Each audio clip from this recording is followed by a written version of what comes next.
Very excited about the conclusion of the paper, which is that this is the right technology at the right time for the right clients in the right market to really begin to use these technologies for diagnostics and television advertising. And that's one of the major uses of this technology for Innerscope.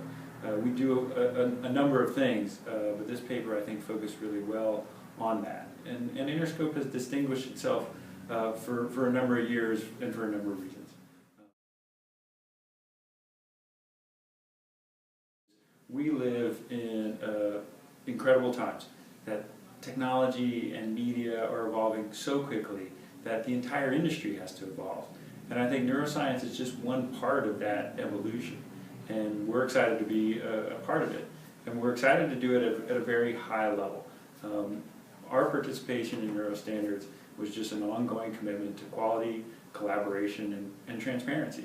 And we did a full ARF review even before NeuroStandards, and we participated in NeuroStandards. We've been involved with the Ehrenberg-Bass Institute, and we're working with SMR to help develop questions that clients can ask in addition to the ones that came out of this white paper. These are important things to continue to be involved in, because as the world changes, we all need to change. I'm glad that the white paper addressed sample size, because this comes up all the time. And we tell clients that in addition to the evolution that's going on in media and the market around us, there's really another revolution going on, and that is in our understanding of the brain. And it's almost Copernican in scale.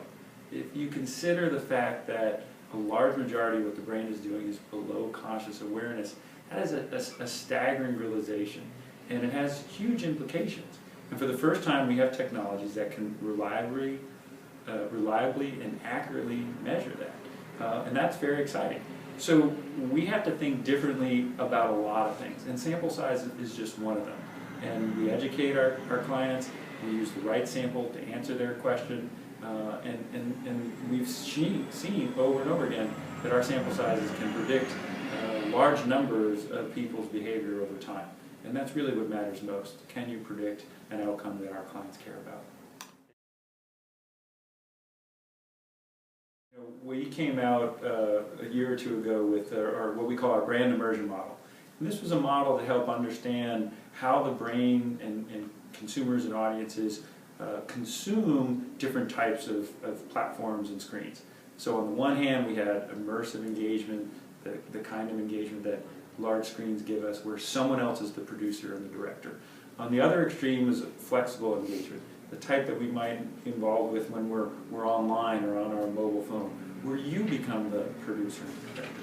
Where Innerscope's going today is saying, okay, that's a really helpful framework. We have a lot of evidence to support that it's actually the right way to think about media.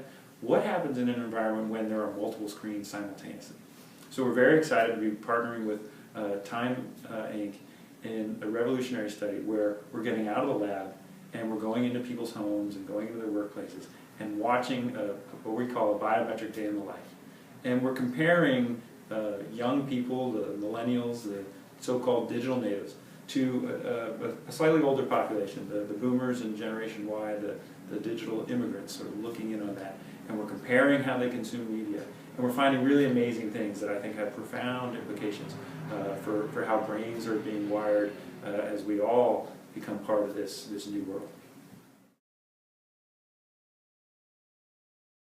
What's really important to keep in mind about neuromarketing, particularly from an Innerscope perspective, is that we want to not only answer big and difficult questions, we want to be part of everyday business decisions. And part of what we're doing is building a new platform that will allow us to become embedded more and more in our clients' day-to-day business decisions.